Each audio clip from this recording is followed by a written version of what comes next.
नमस्कार, मैं हूं अशोक श्रीवास्तव और आप देख रहे हैं मीडिया दस्तक न्यूज़। जातिगत भावनाओं को भड़काकर यूपी में सरकार बनाने वाले विधानसभा चुनाव को देखते हुए एक बार फिर सक्रिय हो गए हैं। इसी कड़ी में बसपा के कद्दावर नेता सतीश मिश्रा ने अयोध्या में ब्राह्मण सम्मेलन कर मतदाताओं को जगाने का काम किया। सतीश मिश्रा को नैतिक पार्टी के कार्यकर्ताओं का भारी विरोध झेलना पड़ा। हालांकि पुलिस ने उन्हें शहर के ताराजी रिसोर्ट में आयोजित कार्यक्रम स्थल तक पहुंचने ही नहीं दिया, बाहर से खदेड़ दिया। अपने भाषण के दौरान सतीश मिश्रा ने बिकरू कांड में जेल में बंद नवविवाहिता खुशी दुबे का प्रकरण उठाया। कहा, खुशी दुबे के साथ जुल्म हो रहा है, बसपा चुप नहीं बैठेगी। नैतिक पार्टी के लोगों के साथ समाजसेवी बबीता शुक्ला ने भी इस पर तीखी प्रतिक्रिया व्यक्त की। कहा, चुनाव निकट देख बसपा को ब्राह्मण याद आ रहे हैं। दरअसल भाजपा पिछले चुनाव में बसपा के दलित वोटों में सेंध लगाने में कामयाब रही है। ऐसे में जीत हासिल करने के लिए यूपी में ब्राह्मणों को रिझाने की बात हर किसी के मन में है। इसका कारण ये भी है कि मौजूदा सरकार से ब्राह्मण नाराज है, जिसका नुकसान भाजपा को अगले विधानसभा चुनाव में उठाना पड़ सकता है। इसलिए ब्राह्मण मतदाताओं को सभी दलों के टारगेट पर रखा जा रहा है। रिपोर्ट देखिए प्रभाकर चौरसिया की।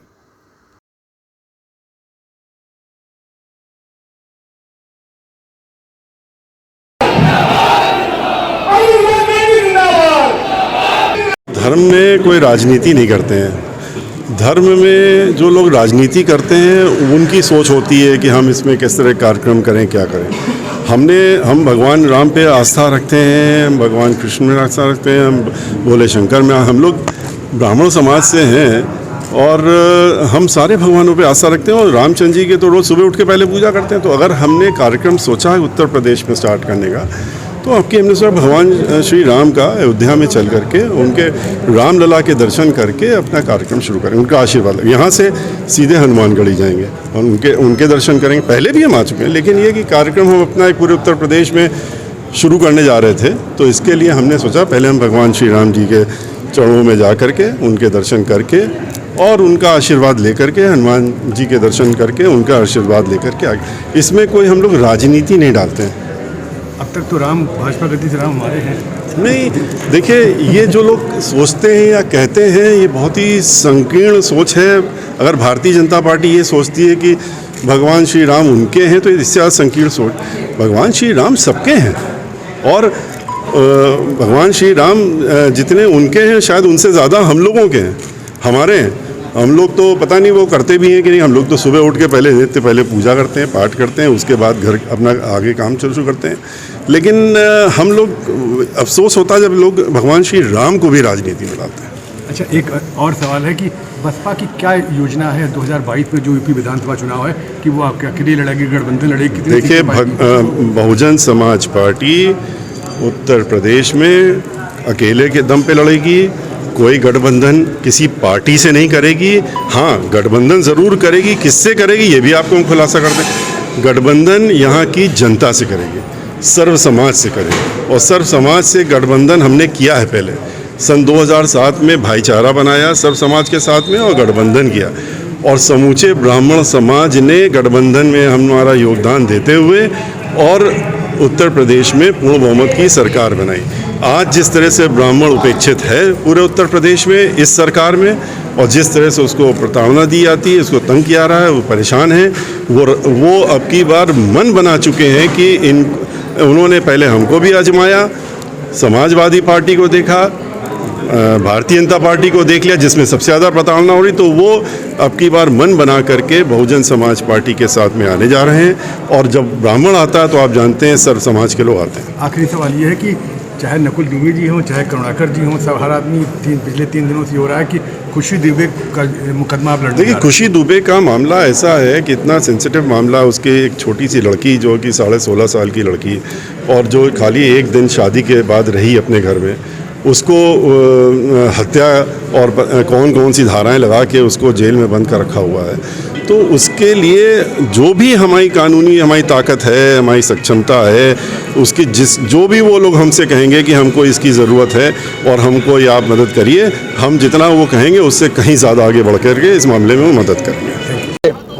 किस बात का विरोध आप कर रहे हो? हम इस पर कहें कि राजनीति में जातिवाद नहीं होना चाहिए। नंबर एक पर अभी ब्राह्मण सम्मेलन कर रहे हैं, 2007 में ब्राह्मण सम्मेलन करके इन्होंने सरकार बनाया। फिर तब ये कहाँ पर थे? ये सीधा दिल्ली चले गए और यहाँ पर ब्राह्मणों के कोई हाल्ट पर इन्होंने 190 करोड़ प्रॉपर्टी हो गई। ये अपना तो विकास कर रहे हैं, ब्राह्मणों का क्या विकास हो रहा है? आज हम भूखों मर रहे हैं। सरकार में ब्राह्मणों का क्या विकास किया इन्होंने? क्या किया है? आज यहाँ पर आकर के ब्राह्मणों का सम्मेलन कर रहे हैं। यहाँ लड़कियों की शादी नहीं हो पा रही है ब्राह्मणों की। चुनाव आते हुए विकास होने लगता है इनका, इसलिए मैं इसका विरोध करने आया हूँ। सतीश चंद्र मिश्रा वापस जावे, क्योंकि ये ब्राह्मणों के शुभचिंतक नहीं है और राजनीति में ब्राह्मण जातिवाद नहीं चलेगा, राष्ट्रवाद चलेगा। ये क्या जातिवाद की राजनीति किया जाता है? तोड़ मोड़ो राजनीति की, राष्ट्र का कीजिए, प्रदेश का उत्थान कीजिए, हम आपके साथ हैं। आज तक आपने कुछ भी नहीं किया रहा प्रदेश के लिए। ब्राह्मणों को मुलाकात में इनके नीतिगत विरोध करने के लिए आया हूँ मैं, कि यहाँ पर मैं सब जगह पर कोई भी पार्टी हो अगर नीतिगत ब्राह्मण जातिवाद लेकर चलेगी उसका मैं विरोध करूंगा, नैतिक पार्टी करेगी। क्या नाम है आपका? हमारा नाम है चंद्र प्रकाश पांडे, मैं राष्ट्रीय सचिव हूँ। मैंने आपकी कुछ बातें सुनी जो आप स्टेज पे चिल्ला रहे थे कि खुशी दुबे मैटर को लेकर, कि खुशी दुबे एक गरीब ब्राह्मणी थी और उसकी शादी हुई थी 2 दिन पहले। सर मुझे आपसे 2 जवाब चाहिए। जब खुशी दुबे गिरफ्तार होती है 9 महीने पहले, सतीश मिश्रा जी कहाँ सोए हुए थे आप? मायावती बहन बीएसपी की मैडम जी कहाँ सोई हुई थी आप? तब आप लोग को नहीं आ रहा था कि ब्राह्मण की बेटी जेल में पकड़ के गई है? अब याद आ रहा है आपको कि खुशी दुबे को आपको छुड़ाना है? मैं बबीता शुक्ला सबसे पहले एक ब्राह्मण के लिए लड़ने के लिए सबसे पहले जेल पहुंची हूँ और उस जेल में मिल के बच्ची को उसके बाद से लेके मेरा संघर्ष जारी है और अभी तक जारी है। मैं उस बच्ची के घर, इवन बिकरू कांड के बाद मैं उनके घर तक पहुंची, खुशी दुबे के माताजी को मिलके, इवन जो भी मेरे को मदद करनी चाहिए थी फाइनेंशियल या जैसी भी, मेरा परिवार था, मुझे डर था, इसलिए मैंने उनकी मदद की। आज जो आप राजनीति खेलने की कोशिश कर रहे हैं रामलला की धरती पर, बबीता शुक्ला, मैं ब्राह्मणों की बहन, बेटी, माँ, जो भी मुझे ब्राह्मण मानता होगा, ये गेम आपका उत्तर प्रदेश में मैं बबीता शुक्ला नहीं होने दूंगी।